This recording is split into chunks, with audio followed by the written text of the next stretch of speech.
Good morning once again. My name is Akinka Akitunde. Before we go into the program per se, can I quickly do a short survey?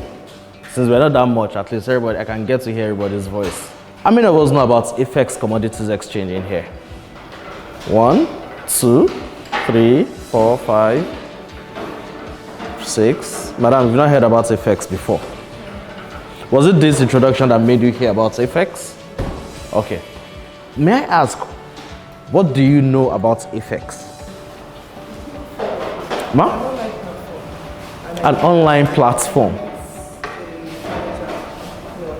Ma? Okay, but you see us as an online platform. Sir, you've never heard about AFEX. I like that. Rotus? Yeah, I don't know. What do you know us as? Commodities exchange platform. Commodities exchange platform. Yes. Sir, we've had a lot of engagements with you. What do you see AFEX as? Players in the business space. Okay. Technology to deliver that. Commodities trading, agricultural platform, online platform. Mr. AFEX, do you know about AFEX? Platform for intermediation. That's a big one. Consumers, suppliers of capital, investors. Okay. Platform That brings all players together. Okay. Okay. So to an extent, we all have different parts of what AFEX is about and what AFEX does. The documentary has been showing before is just to give you an idea of who we are at AFEX and what we do. Now, this engagement, as we go into it, the idea for us is to get the general public to know more about who and what AFEX is about. And how much more can you communicate this, if not through the people that have access to the markets, which are you gentlemen in here and lady, right? So we realize the importance of the media houses and journalists in this space, and we know that for us to be known in the markets, for the market to know about what we do, we need to have a constant engagement with journalists and media houses.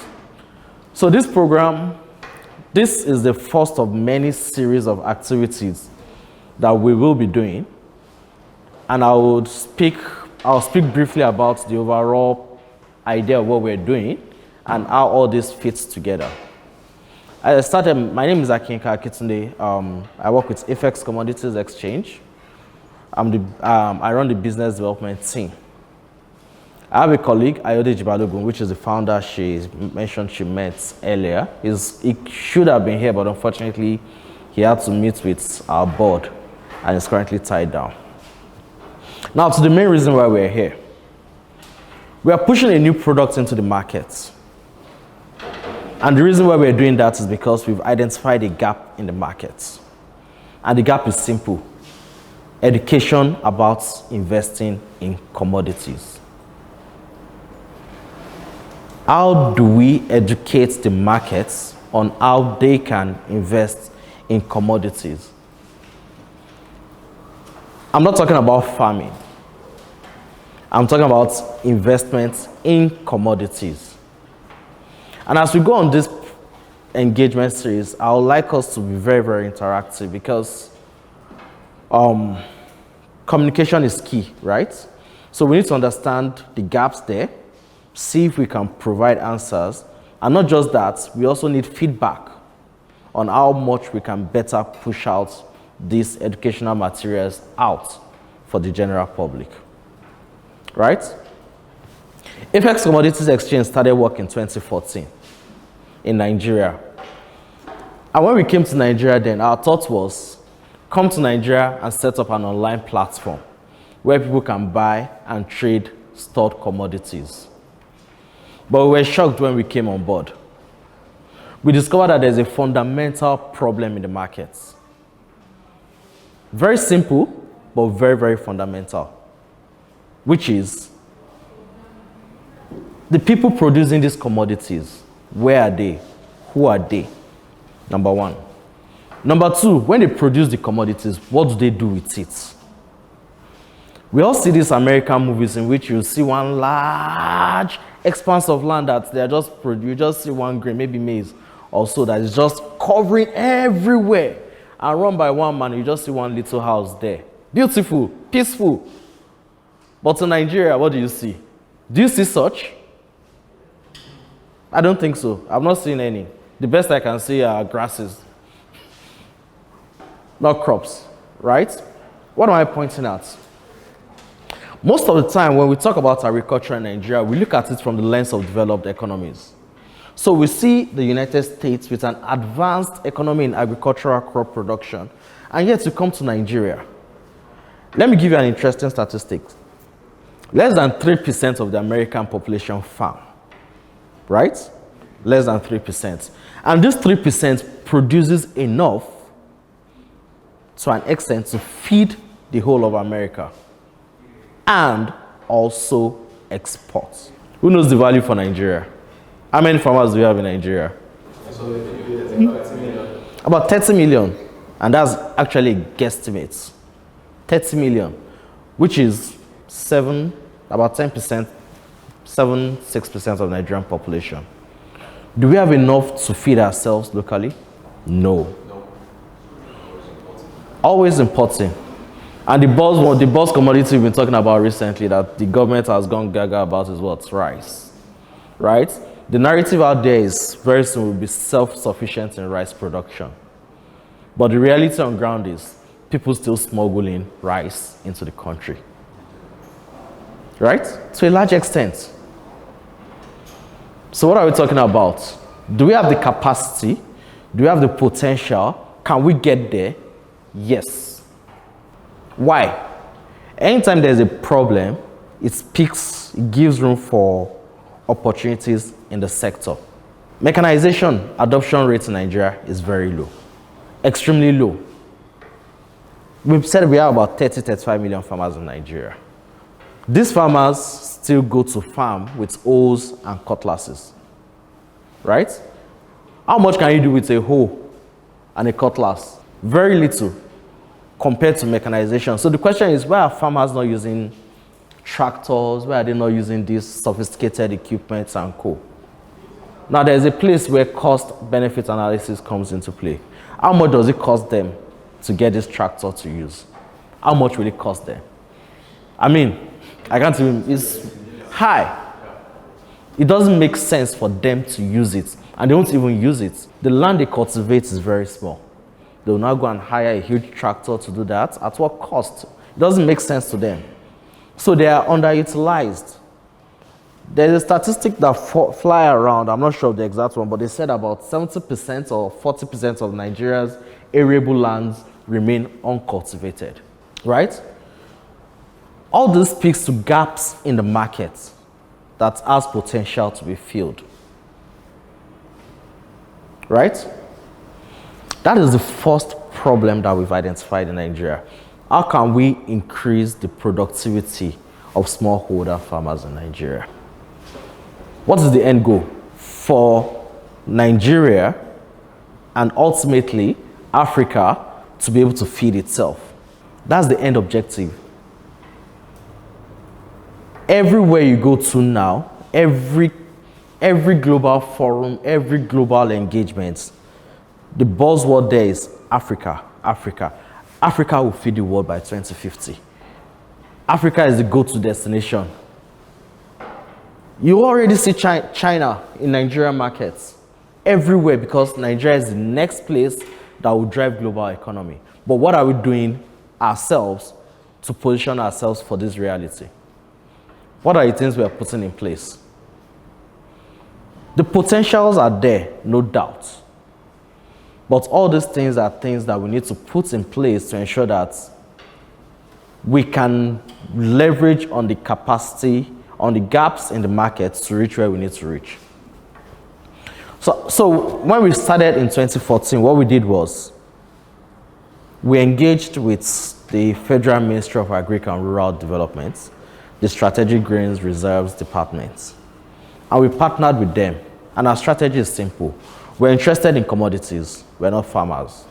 I say it everywhere I go, I'm not a farmer. I don't know anything about farming. Put me in the field and I'm lost. But we're interested in commodities trading. So we partner with them because we identify that availability of storage facilities is key to guarantee commodities trading in the country. So we partnered with the Federal Ministry of Agric and we got some warehouses, big warehouses, about 4,000, 5,000 capacity in Kaduna State, in Taraba State as well. Key local governments there. When we got that, the next thing we now did was to ensure that we are able to identify what the key drivers are required for commodities trading in Nigeria. Is commodities trading new in Nigeria? I don't think so. I mean, some of us can trace our grandfathers or great-grandfathers to making, I don't want to say mad money, but making crazy money in commodities trading. Even if we don't know it, we all know about this pyramid of groundnut that we see in Kano State then. Cocoa in Southwest, right? So these activities have been going on for ages, decades. So what do we want to do in the markets? When countries are planning on agric and reform, they use data to make information, right? Now, if you go into the market today and ask any key player, ask 3 of them, what's the production capacity in Nigeria? I can assure you that you get 3 different varied opinions, right? If you go to the governments, they don't even have the data, right? So there's a gap in the market. Yes, the profession is old, very lucrative, they've been trading it, but do we know the value? It's a very, very informal market. To use the capital market balance, it's similar to black market or the BDC market for FX. You know the market is huge, but you can't really put a hand on the volume that passes through that market. It's probably bigger than the formal market. And that's the reality we've seen in the commodities market as well. Huge transactions going on there, huge volumes of commodities being traded in the market. But do we have the data to be able to speak to it? Can we plan? Right? Honorable Minister of Agric says we produce about 5 to 6 metric tons of paddy rice. Maybe he has reliable sources that we don't know about. But if you ask market players, they'll say we're probably at 3 million of rice production. 2 million is not a small gap. So what is this? So you need to be able to put a finger on it, and that's coming back to how we started. That is what we're looking at. How can we create a reliable place where you can get accurate information on commodities in Nigeria? Right? We have 30 million farmers in the country. 30 million farmers. That's not a small number. How can we leverage on that to drive the agenda we are pushing into the market? So when we started, we partnered with FMAD. We set up warehouses, and our operation is simple. Anywhere you have commercial production of commodities, we need to have a presence there. Remember, our goal is what? Commodities trading. That's what we're aiming for, nothing else. When we got there, we now discovered additional challenges. One of the challenges of cocoa in Nigeria is what? A big man will come and finance the cocoa producer, right? The guy will go to market, but at the end of the day, the value you get for his cocoa will be very small because the person financing him will take the bulk of it. I know the funny thing, where did they determine price of cocoa? Anybody has an idea? London stock market. That's where they trade the cocoa. So somebody will go there and put the price. London, Nigeria, Cote d'Ivoire, Ghana. They'll determine the prices there and they'll come and buy here without you having visibility on what you're selling at. Why? Because the market is poorly developed. You don't have access to information. You don't have access to finance. Access to finance is a key drag on commercial production of food crop in Nigeria. If we're conversant with recent events in the news, we hear about the ABP program, how the government has enhanced the livelihood of thousands of farmers, spent billions of naira on this program. But the question is, does it trickle down to the smallholder farmer? Do they get value for it? Right? Let me give you another information. Nigeria's GDP is about 24% from agric, right? Do you know the percentage of bank lending that goes to agric? 4%. Thank you. 4%. 4% of bank lending goes to a sector that drives 25% of your revenue, of your growth. 4% to 25%. And the question is why? Why are commercial banks not lending to the agric sector? Any idea? Risk. But that's a big word now. What do you mean by risk? How many percent goes into oil and gas? Nothing less than 20%, I'm not sure. Nothing less than 20%. Oil and gas gives you less than 10% of your GDP.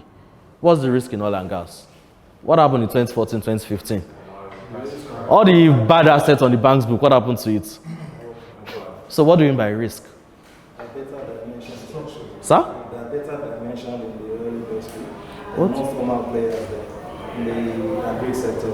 It's largely informal. Nobody can see them. They're not bankable. Come again. Not bankable. They are not bankable. Yes.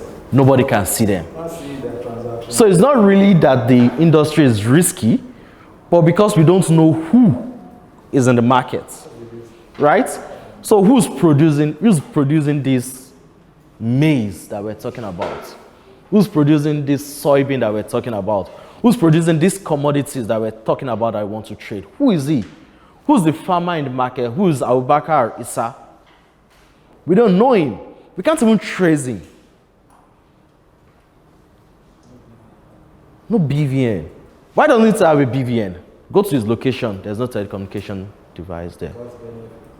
Cost benefits. So telecommunication industries at markets, MTN, Zain, Airtel, all of them, they're not going there because it doesn't make sense for them to set up infrastructure there now. So this guy is just in one remote community living his life, farming and selling into the market, right? But we don't know who he is, unfortunately, right? So before you can finance such person to reduce his risk profile, you need to know who Issa Abuba is. You need to make him bankable. And in Nigeria, being bankable means you have a BVN, then we can go ahead and open a bank account for you. If you have a BVN and I open a bank account for you, then the government can come and say, I will lend to you through the bank. Right? But another problem is how many players do we have in oil and gas? They're not as much as 35 million. 35 million is huge. Who wants to be chasing them? Even, what's the total, how many, what's the word? How many people do banks have currently? How many bank accounts, unique bank accounts do they have now? About 30 million.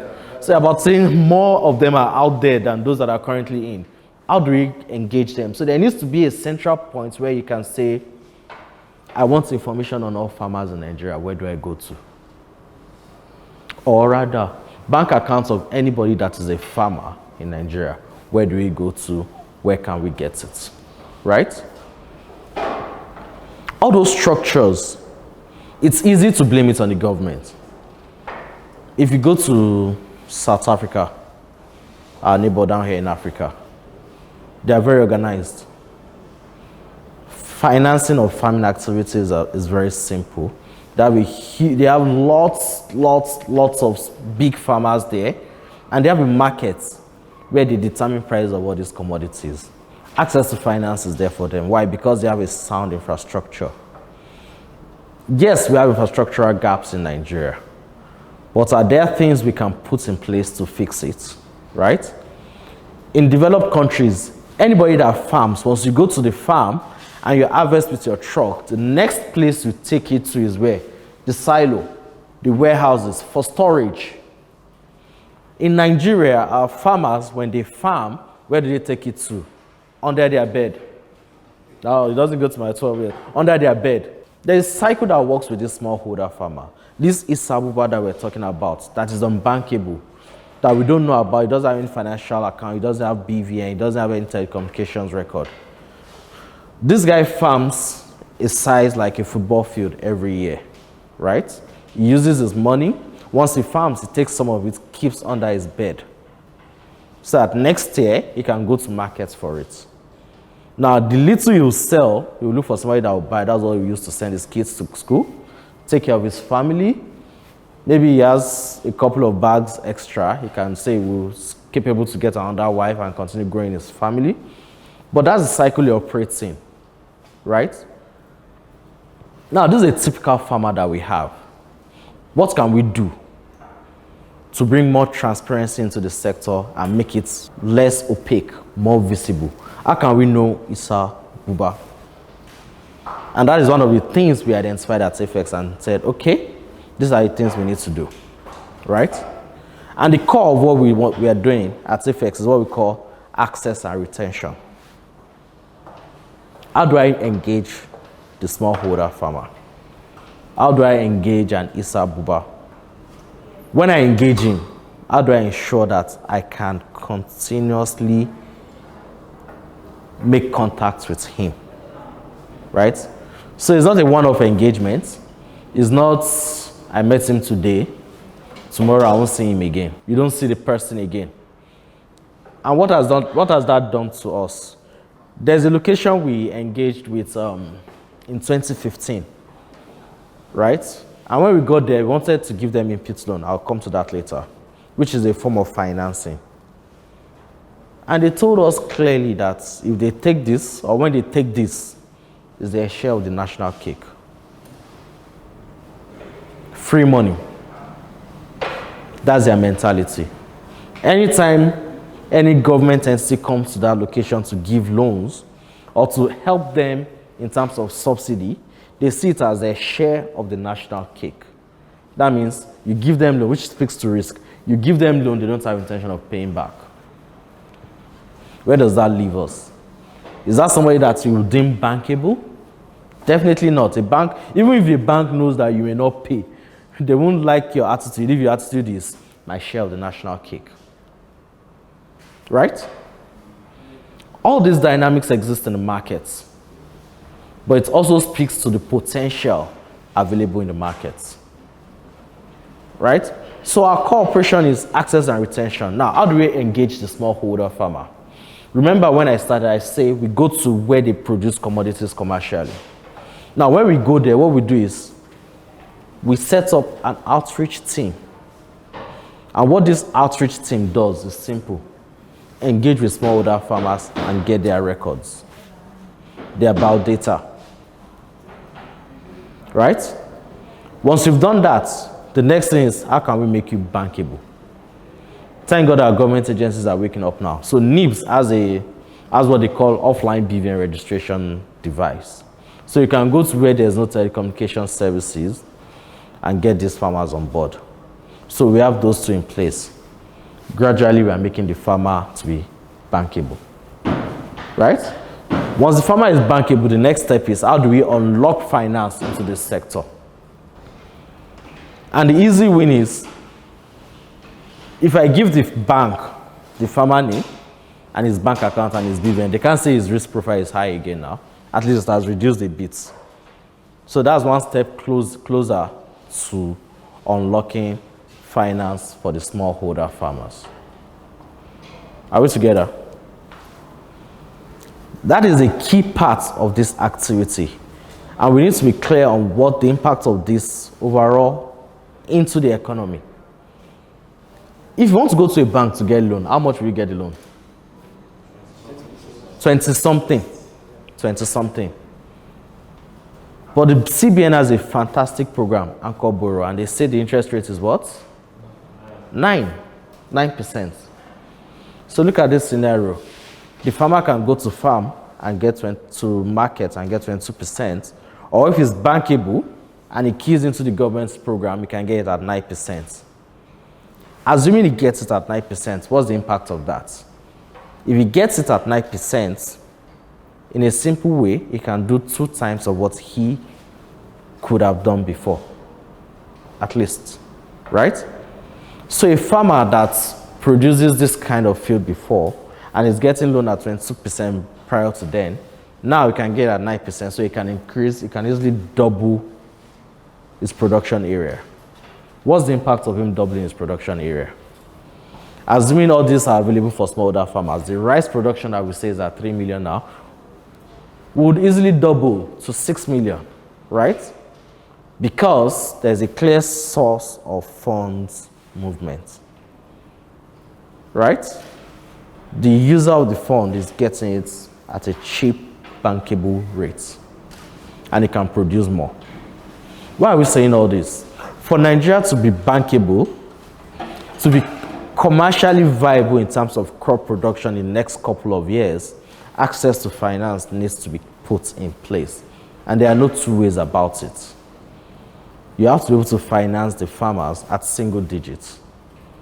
Everywhere, in most countries in the world, agricultural activities are subsidized through transparent ways. And one of the subsidies through low-cost financing, which is one of the things we need to put in place in Nigeria. I think I'm going too far. I'll run through a document, some parts of it, which will speak to what we do. Can we see this?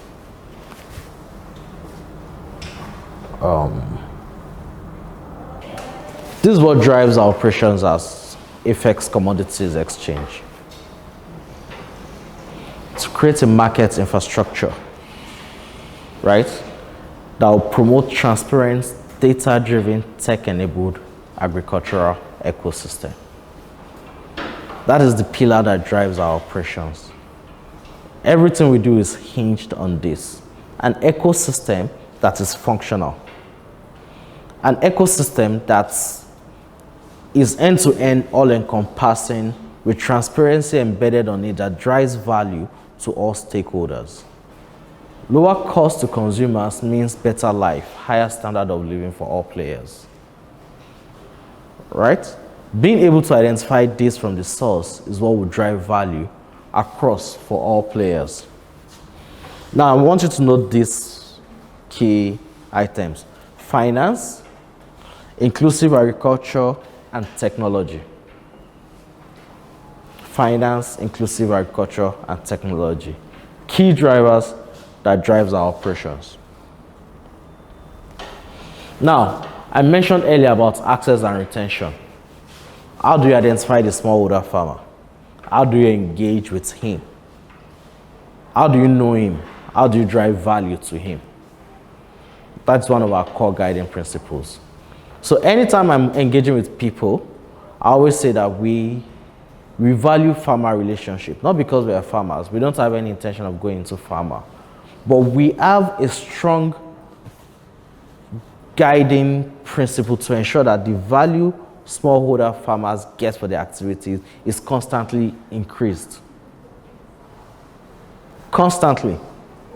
Because you need to take them out of that poverty cycle to a higher standard of living. Lower cost financing are easily accessible to him. Better prices at markets. We'll talk about that in the session in the afternoon. All these are what guides our activities. Earlier, I was talking about availability of information in the markets. When you talk about the capital markets in Nigeria, everybody knows about the Nigerian Stock Exchange, right? So if I ask you any information about MTN Nigeria, even if you don't know it, you know where to go to immediately. You'll tell me the last closing price, what's going, you even tell me about the company and everything that is going on about them. Similarly for the bond markets, we know about FMDQ and what they do. Information about debts in Nigeria, interest rates and co. But what do we have about agriculture?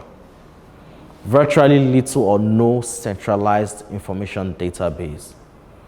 And that's one of the things we at AFEX are looking at putting in place.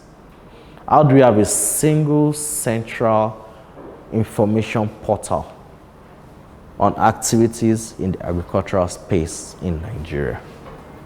How do we get there? Which drives our big data and analytics platform. And when we talk about information about agriculture in Nigeria, it means end-to-end. Remember, inclusive agriculture, all-round ecosystem, which speaks to end-to-end transfer availability of information from who the smallholder farmer is to who is financing the smallholder farmer to the value of finance is receiving to where is farming, right? End to end is what drives our activities. Efficient market systems. What do you mean by efficient market system? The farmer produces commodities, right? Remember, he usually keeps it under his bed and brings it out anytime he needs to sell. But there's a dynamic in Nigeria. We only farm once a year, which is during the wet season. That's when everybody goes to market. Now you take 6 months to cultivate and harvest your produce. October, November, December is harvest time. Everybody's harvesting. When everybody's doing the same thing at the same time, what happens? Prices of these commodities will go down. And that's a ripe market for middlemen to come in, because they'll just swim into the market and buy up all the produce at that point in time. They buy this up, it's under storage for them. And when you store, you just need to store for 3-4 months. After which, when you store these commodities, you can sell at a higher price. Now, efficient market system we're talking about here means, can the farmer get to sell his commodities directly to the big buyer? Can a smallholder farmer that is selling just 5 bags of maize sell his produce to flour mills of Nigeria? That means going to get the price flour mills of Nigeria is offering. Can it happen? Yes. It can happen. And that's one of the things that guides our operations, creating a market system that is efficient and transparent in activities end to end. Meaning the smallholder farmer can get to the market. He knows the price in the market, he sells at that price in the market, and he gets value at that price in the market. That's what is driving our activities. And those are the 3 pillars in which operations at AFEX resides. Without these 3 pillars, it's going to be very difficult for us to get to that self-sufficiency in food production in Nigeria. And if you look at this end to end, you see the role market players play in this. If you have any question, you can ask me. I want this to be as interactive. I don't want to be the only preacher here, right? So any question, just let me know. How do we put this in place? Is not a question we need to answer. And how do we drive this into the market? Can one entity do it alone? No. We need to use a collaborative approach to get there. And that's why we are holding this first of a series of educational training in the markets, right? How do you talk to market participants, bring them on board? Is it only commercial banks that can finance agriculture in Nigeria? No, Micro? Commercial, what do they call them? Microfinance banks. Are they the only ones? Why can't you finance agricultural production in Nigeria? How can we get everybody to be able to do this? Can we create a platform? Because all this is about cost of capital. When you create a system that is credible end to end, then people can easily invest in it. And it's a win-win for both parties. The farmer gets a slightly cheaper cost of capital, and you get a return on your investments. What are the things you need to guarantee this? Reduced risk profile, right? A transparent system. Sir? Efficient structure. So you know you put your money in today, if your money is due tomorrow, exactly. But you need to be able to build that system, which is what we're doing, and which is what we hope to get the market to participate in and cascade. Right? The events we have today will take us through a series of, I've touched on some of it.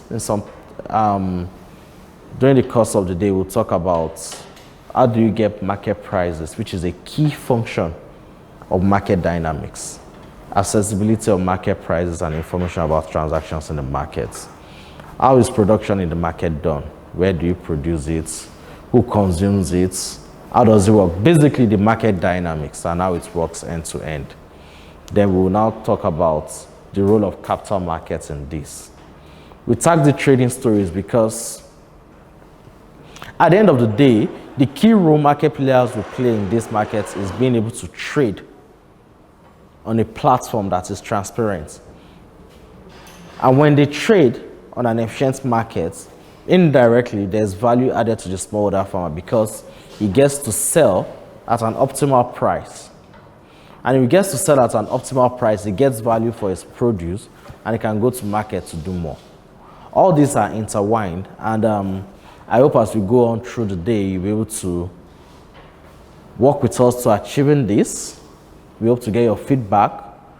Over the next couple of months, there are lots of initiatives that will be rolling into the market, and we need the collaboration of media houses and journalists to be able to pull this out there so that we can spread the word out there and know that we can build all this infrastructure together to achieve the self-sufficiency in agric production that we are all aiming at as a country. Yes, the program will be focused on farmers in the... Okay, so for us, we have specific crops because the key pillar is, can you store? Which is where we're starting from. It's not the destination.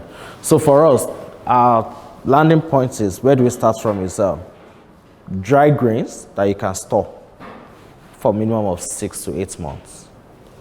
The other part is it commercially produced, right? So key production of commodities in Nigeria, you see yam, cassava, and co. But the downside of all those is you can't store them for a long time because of the water content.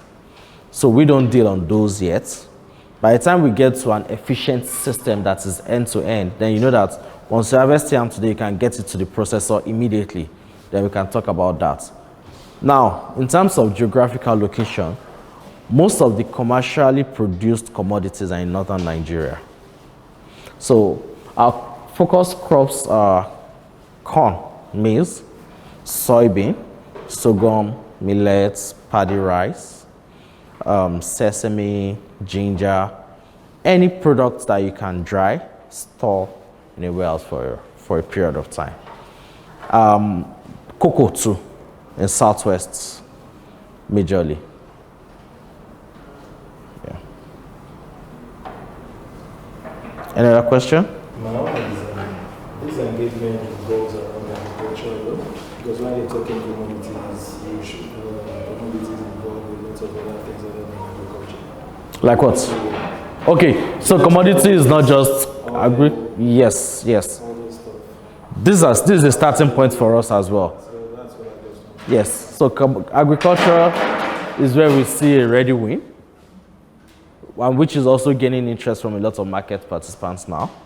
So and I think it's also the most, I don't want to say difficult, but the most challenging. So if you can fix this easily, you can cascade this into other extractive industry, right? It would be good for us to have an oil futures market in Nigeria, but it's going to take a lot of work to get there. Refineries need to be put in place and all those things. We'll grow with the market, but we're starting with agri first because local consumption is huge. A lot of interest is in the market, and it also has capacity to scale. Questions? If we don't have any questions, then we are done with what we came here to do.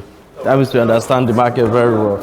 Yeah, my question will be the quality of pesticides you use in preserving these grains. Okay. Considering the danger inherent in preservation of these grains. Okay. Is it similar or different?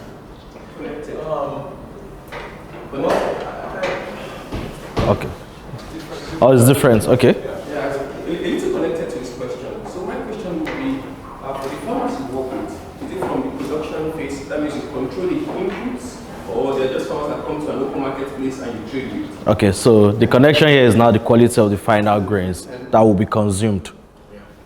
And tradable underlying assets, asset classes, how do you generate them and how do you value the asset classes? Okay. Now I'm on the hot seat. So let's see the regulators. The regulators. Okay. Okay, before we come to, I know you have garments. Okay, so there are some standard pesticide. I don't have the names here. So basically, the pesticides that we use are designed, or the ones that we use are the ones that attack weevils, insects in the grains that are stored. So the ones we use don't have any harmful effects for consumption. That's one. Two, the commodities you see here are not the ones directly consumed by humans. These ones usually go into the feed milling processes, which is where over 90% of corn generally go to. So they go into animal feed production, and the indirect part of that is because human consumes this poultry and eggs. Am I a bit clear?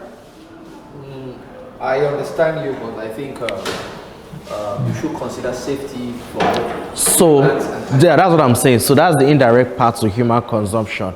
But the pesticide and insecticide used are designed directly to affect. I can't have that's one of the things we share, the feedback we like. The exact pesticide and insecticide that we use in preserving these commodities are from industry leaders and tested to have no side effects on consumption, either directly or indirectly. Are you working with Stored Research Institute and Yes. to come up with? Yes, we engage all. So our approach is to engage key market players in all those sectors, established new ones as well. So aside the institute, we work with NISPRI, we work with RISE, a couple of them, to ensure that we have best practices involved in all our activities. Then we engage a lot of developmental agencies too in the international market. For example, we're doing a project with Agra right now to increase the value, yield, and the visibility of all this end to end. So we try to have an all-encompassing approach to all our activities. Now, on the input part, the way our processes operate is such that,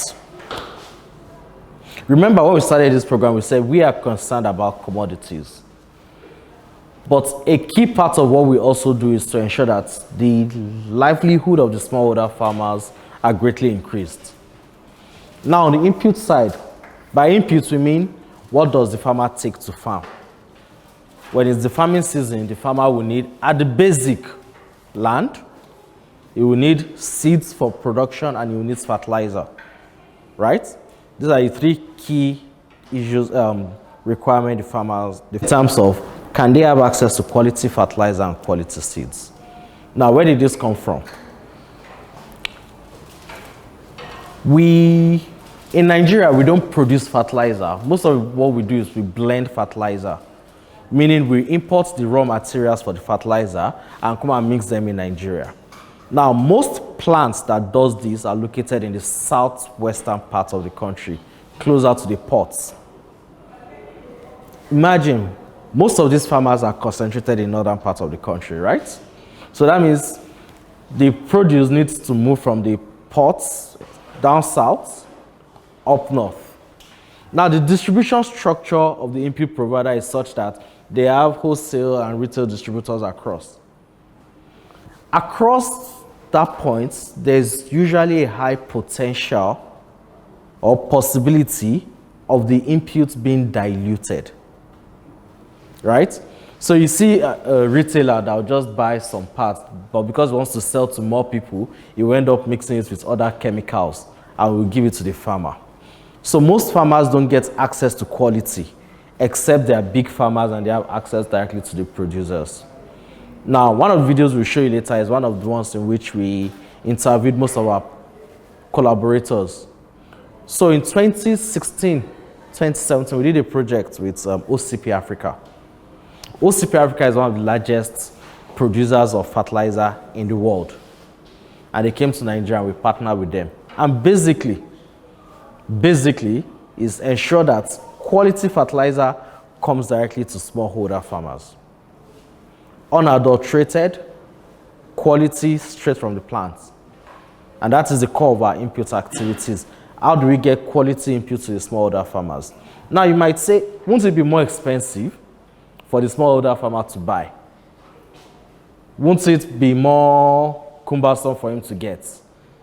part of the value we put across this is to ensure that, number one, if you work directly with the producers, you get cheaper prices for the end produce. So they bring it directly to your platform.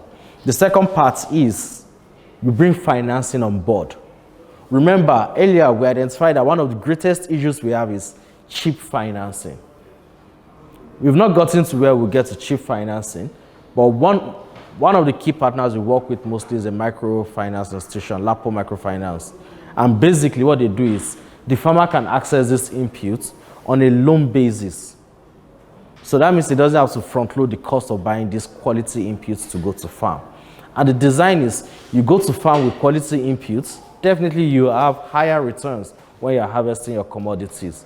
So there's an end-to-end process for us to ensure that this is available for farmers that we work with.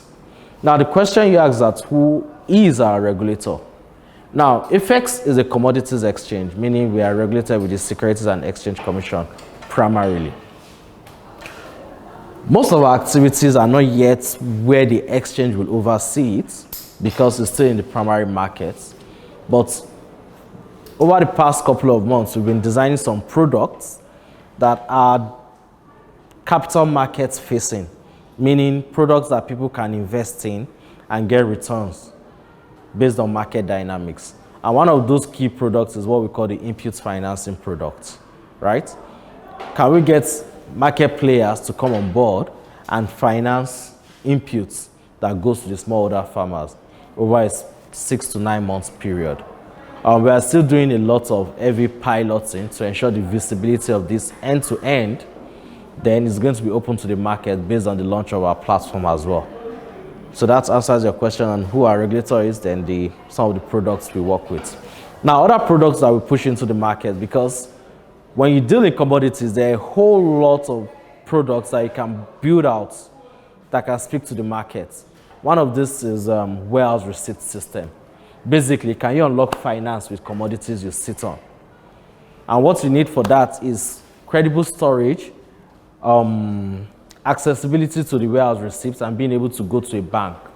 Recently, we did a program with Binkabi and Sterling Bank in which we piloted a blockchain financing for warehouse receipts. Basically, Sterling Bank is financing about ₦1 billion for any warehouse receipt holder to be able to unlock additional financing to purchase more commodities. These are some of the products we're pushing out. By Q4 this year, we will roll out a whole lot more in a bigger conference that we're hoping to host by then. And part of it will be, you must have been seeing in our business, the publication, our Commodities Index, which is one of the key products we see that is viable for the market to invest in as well. Right? Any other question? Yeah, Rotus. I was trying to understand how you manage the scale. There's so many farmers, from your trading storage facilities to the vehicles you're using for outreach programs. Whether you're concentrated in a particular geographic area and spreading out. Okay. The expense would also be pretty high as well. Somebody needs to do the work. True. But our operating model is quite simple. We have what we call an outreach operation. And basically what drives the outreach operation is you need to know the farmer. So you need to have somebody that knows the farmer. That is the core. That's the core of our operations. And we call that person an outreach officer. In the Greek world, they refer to them at times as extension officers. But these guys are not quite extension officers, but they are more outreach in terms of they put a face to the farmer, they register and onboard them, and they work with them. Now, basically, in any geographical location we work with, you have an outreach officer at the LGA level, kind of. Now, the outreach officers, a couple of them now work with, it's like a triangle pyramid. A couple of outreach officers work with who we call a commercial officer on one hand and a warehouse manager on the other hand. Now, who's a commercial officer? A commercial officer is a person that ensures that all farmers that we have are onboarded fully on our platform, and then they can have a market to trade their commodities. Now, the warehouse manager is the guy that you've been seeing in the screen that ensures that any commodity in storage meets our minimum standard requirements, right? Minimum standard requirements, meaning it's not any commodities that you produce that is brought to the warehouse. Do we get that? Yes, I want commodities, but if it doesn't meet the minimum standard, it won't be accepted into my warehouses. Now, the commercial officer, on the other hand, also works with the outreach officers to ensure that the farmers can incorporate minimum, they call it standard, global, general agricultural practices in their activities. So when you go to farm, you know the best way to do your planting at the minimum. When you are harvesting, how do you ensure that we reduce post-harvest losses? Ensure that you do key activities at specific points in time and increase the quality of the grains you bring to the warehouses, right? So the warehouse manager is one that is the custodian of the stock. The analogy we try to use most of the time is to compare it with a bank, right? Banks have branches where you can walk in at any point in time. These are warehouses. But they also have marketing officers that goes in to get customers. On our side, we call these guys outreach officers, commercial officers. So they complement each other. And it also ensures that there's credibility in the system. A marketing officer can bring a client to the bank. Doesn't mean the client can walk into the bank anytime and say, yeah, bring my money without following due process. No matter who you are, you still need to sign check, and you may not have to call a bullion van to your house. But you sign checks and you do the necessary process when you go to the bank, which is what we are incorporating all our warehouses to. Anytime you go there, if you want to take out any commodity, it must have been documented in your name. So the owner of the commodity is the person taking it out. If it's a buyer, it's in the buyer's name and it's shipped directly to your factory, as the case might be. So these checks and balances occur to ensure that there's integrity in the system, because nobody wants to finance commodity that you don't know the owner, you don't know where it is. There's no trust in the system. So why will you put your money there? I won't do that, right? So we have to put all this in place, and those are part of the things that are being front-loaded onto the activities that are going on there. What's the pricing system like? We have a pricing expert here. On both ends, from the buyer and the seller. We have a pricing expert, so during this session we'll go through all those ones. And again, the standard modality, because some products or some crops in Nigeria, there are no standards, so there's no standard, national standard for them, like shea, like even cashew. Like there could be standards for other African countries, because I've done some stories related to some of this, and we don't have national standards. So how do you arrive at those standards? Must it be, what do you mean by national standard? Basically, a standard set up by the entity that everybody can buy in, right? Which is similar to me and you coming to agree. What do you want? I provide it for you. Right? Now, I can meet you. What do you want? I provide it for you. Which may be different from what Rotus needs. Right? Now, if national standard is missing, what do we need to do? First of all, identify all stakeholders in that particular industry. Have a roundtable discussion. What do you need to meet your need? Sorry, why I ask the question is because another commodity exchange could come and create their own standard. Separate standard, right? Having multiple regulations. Makes sense. Yes, I agree with you. I agree with you. But the buyers are the same. Remember, we are not serving our purpose. We are meeting the need of the consumers. The consumers doesn't have different standards. They all have the same standards. That doesn't mean we're not working with Standard Organization of Nigeria. Now, we do a lot of dry grains and oilseeds. And basically, the standards are more or less industry-wide. But for us, we simplify it as much as possible. Any commodities in our warehouses will fall into one of three grades. Grade 1, grade 2, grade 3. If it's under grade, we don't accept it. Under grade meaning it doesn't meet the minimum standard needed by both market participants and as recommended by Standard Organization of Nigeria where it is required. Now, you mentioned the likes of share and co. We don't have that yet. But there are I'm aware of a lot of engagement with SON to ensure that these commercially viable products have standards that is readily available and can be worked with. On our platform, for all the commodities, there is a standard list of minimum requirements for all of them. Grade 1, grade 2, grade 3, the moisture content, the impurity level, the foreign matter, and everything there. So it's clearly stated.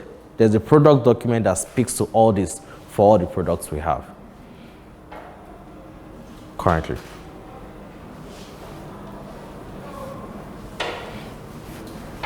So I want to ask if we are probably going to see anything like the commodity map for Nigeria, the distribution, the flow of commodities from by region or by states, something like that. Something like this. So not to complicate it, I did one for maize. Okay. Okay, so we are still going to see something like this? Yes. Okay. I mean, the time we have here may not take us through all the key ones we want to talk about, so we're going to focus on maize for now. Okay. And now that we're here, we can as well talk about this right now. You can get the data. For the commodity distribution. Yes. Yes. All right. I mean, if you don't get for everything, you get the key ones that we focus on. And for us, our key products of interest currently are dry grains and oilseeds. So any commodity you can store for a minimum of 6 months without it getting spoiled. Those are the key ones that we work on. Right? Sorry. Please, you. Let me just.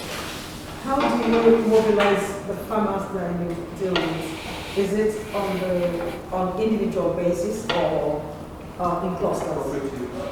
Both. So our engagement with farmers is usually at the cooperative level, but transactions with them is always on an individual basis. Why? Simple. Earlier we identified that there's a high risk profile of smallholder farmers because we don't know them. So you need to first of all profile them on your system. But because the market is still highly informal, you need to put structures in place for peer cohesion. So they work in groups. When we're engaging any farmer, the first thing is we register they must be a part of a cooperative. Now, the essence of them being a part of a cooperative is, even though I will extend loan or financing or deal with you on an individual, if there's any default or anything with anything I'm doing with you, is the group that will be held liable. And why is that so? Because if the group is liable, they can always pressurize whoever is defaulting or not meeting up to standards to ensure that there's collective buy-in into our activities. So when I'm going to the field to engage farmers, it's a one-on-one engagement. What's your name, sir? Your biometric, profile you on the financial system. But I always ask for a key thing. Which cooperative do you belong to? And we must know the cooperative leader, the secretary, and the finance, and the treasurer. And they are, more often than not, always registered with local government. I didn't want to ask a question earlier. Okay, my question is actually related to financing. Okay. What is a key issue in the industry, especially with the smallholder farmers? Now, my question would be, how flexible are these loans? Because we know the time taking for planting for maize, averagely 3 to 4 months. And it's the same for rice and other commodities. So, are the banks patient enough to wait for these farmers to harvest before they can begin to pay, which has been a major problem in financing? So, how are you managing that to ensure that the farmer is not put under pressure? Okay. So our approach is, when you standardize a process, it makes it clear for everybody. So how long does it take the farmer to go to farm? 3 to 4 months, right? Do you want to give a period of grace? 1 or 2 months. So I assume it takes a whole 6 months end to end. So if you give a farmer a loan today, you're expecting 6 months, he should have cultivated, harvested, and gotten his commodities to sell. When we engage any entity in terms of financing, we work with a duration of 8 months. We try to standardize that to meet 8 months standard. But we also put some incentives to encourage farmers to come on board. So the 8 months for us is usually 6 months interest-bearing period with 2 months moratorium. So you have 2 months in which you don't charge interest, but you expect the farmer to pay for just 6 months active lending. Are commercial banks buying into this yet? Yes and no, because most of the products they have is in the conventional way that per annum and you prorate it based on the leading market rates and co. But because of there are a lot of intervention in the agric and commodities markets, it's usually not that clear. And you have to find a way to standardize it and ensure that when commercial banks come in, with the whole structure in place, they can easily plug in with their financing and they can then extend it to the smallholder farmers. Right? Thank you. Yes. So you just want to, how open banks are to this initiative. But on the other side, how would you say the success rate has been? How open are the farmers to embracing it? I mean, the farmers are always, more often than not, always willing to access this loan. But one of the key distinctions you need to always make at any point is to distinguish between who a farmer is and who a professional farmer or a pseudo farmer is. So in our years of experience, one thing we've discovered is that there are some people that claim to be farmers, but they're just farming as a side gig. A civil servant that has a farm, or a police officer that has a farm. We discourage engaging those. So for us, all our activities, when we say farmer, we mean somebody that farms solely as a living. So that person is likely going to collect loan, go to farm with the loan, and repay. But if the person is a civil servant or is not a full-time farmer, there's a possibility that he's going to access the loan and divert it for other uses because he has other sources of income. And once that happens, then the financier is not likely to get his financing back. So that's the distinction needs to be very clear. And that's why we always say we have an outreach officer in each location. The outreach officer knows who is who. Even in your estates, there's some, I mean, you guys know each other in your estates. You know who is this, you know who does what. So if you get somebody like that and the person will say, oh, this guy is not a farmer, you can't extend loan to him, then you have something in place to work. Right? Okay. My time is running out, but any other questions? Yeah, we're discussing this now. We'll just run. Let me just, so,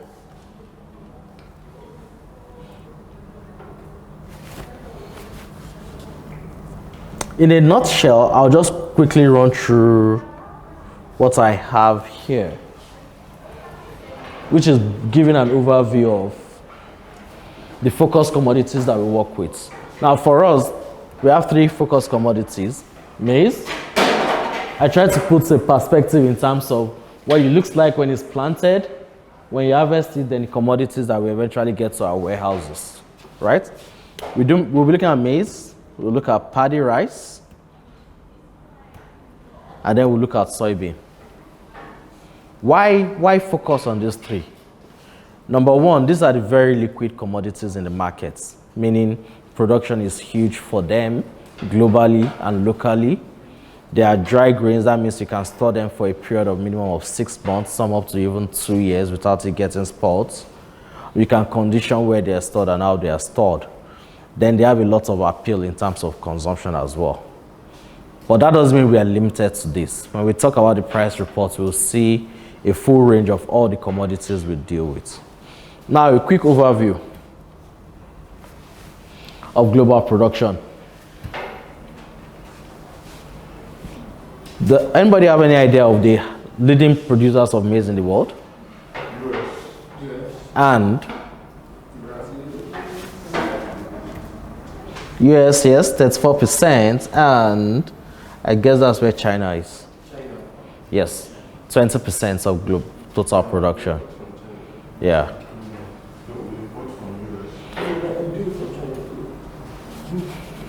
Based on the flow. Paddy rice, leading producer? Thailand, India. China. China, India. China, India. 22% each. Vietnam, I don't think Vietnam produces as much as China. Because there's a lot of local consumption in those countries, they produce more. But I think on the export part, Thailand is the leading exporting country. Yes. India. Good. Soybean. US. And Brazil. Right? So if you look at these three commodities, globally they are one of the leading cereals and food crop that is produced globally. I mean, the latest drag between China and US on some of these things, we've seen ripple effects theoretically on other parts of the world. Now, I'll go straight into rice production. Let's take a look at rice production in Nigeria. And this is typical for some of these other commodities. You see a lot of production of rice in this region. There's this rice that the Lagos state government and Kebbi states collaborated on. Right? So they do production here, and they come here to produce, which is the typical flow for most of the commodities produced. Right? Okay. So you see, in most of these locations, save Kano, production primarily takes place here. But for rice in particular, you see a lot of processing. So by processing, we mean who are the people that buy these raw commodities and transform it to finished goods for whoever they are consuming for. According to this data, Kano has the largest area of cultivation for for paddy rice, right? Kano, Kebbi, Jigawa. Across all this, these are the key production centers, and you see the number of farmers that are farming this in only this location. But the problem is, if you have about over a million farmers producing these commodities, why don't we have enough in the country? Now, one of the problems is quite structural, in that we only farm once in major locations in Nigeria, meaning we've not embraced irrigation farming. Now, one would think that, I think River Niger is here, right? And River Benue is here. One would think that across this place, you will be able to do irrigation farming. But the adoption of this is still very low in Nigeria, to the extent that very few, you do only a couple of locations in Kebbi and some in Nigeria actually farm these commodities twice a year. So if you go to Kebbi State now, you see a lot of activities across all this region because it's the wet season, a lot of rice farming. But by December, most of them are not farming rice again. And some other locations are actually doing the dry season, what we call the dry season farming. And the gestation period is about 3 to 4 months, after which they can do another round of farming. But in Nigeria, it's mostly monoseasonal. May, June, July, everybody goes to farm in Nigeria. And this has implications for pricing of commodities, as we'll see later on. Because everybody goes to farm at the same time and you harvest at the same time, then the market dynamics will be different from if everybody plants at various times in the year, ensuring that there's constant supply all through the year. A lot of government effort has been directed towards promoting the use of irrigation and inclusive farming. To promote, I mean, a lot of investment has gone into getting pumping machine for farmers across board and everywhere. But the adoption is still very, very, very low, extremely low, right? And this has implications for the dynamics in Nigeria. So we see production areas there. Now the process flow for most paddy production is to see producers, which are the farmers that we spoke about. Once they produce, it moves on to aggregation, right? Aggregation basically means what? The person that buys directly from the smallholder farmer. Now, we looked at what, 1 million farmers earlier. How do you get these 1 million farmers to sell to possibly less than 100 processors for milling at this other side? That means there needs to be a point where somebody, an entity or an individual, seeks to aggregate all these commodities from the smallholder farmers, bulk load it, and then deliver to the processors, right? It may look simple, but this is one of the greatest challenges we have in the country, because the process from buying from the smallholder farmer and delivering value to the millers, most often than not, accounts for a greater part of the costs incurred in the value chain. And that is why most times you see some of these milling companies actually coming in here directly to even produce, have their own farmer network. They call it what? Outgrower scheme. They have their own outgrower scheme because they want to cut cost here. But can you put in an efficient structure here that ensures that this guy, because come to think of it, why should a Nestle or Diageo be farming down here? Or a Dangote rice or any rice producing company, why should they be producing primarily? Their business is into milling. But because there's an infrastructure gap in terms of quality of what is produced here, then efficiency of the value chain to get to their milling system is still very high. So they would rather do the investment there and ensure that they control the end-to-end of the process. Now, when you have an entity controlling end-to-end of a process, then you see monopoly setting in, which has serious implications for the pricing and valuing of commodities. Hi, I'm DJ.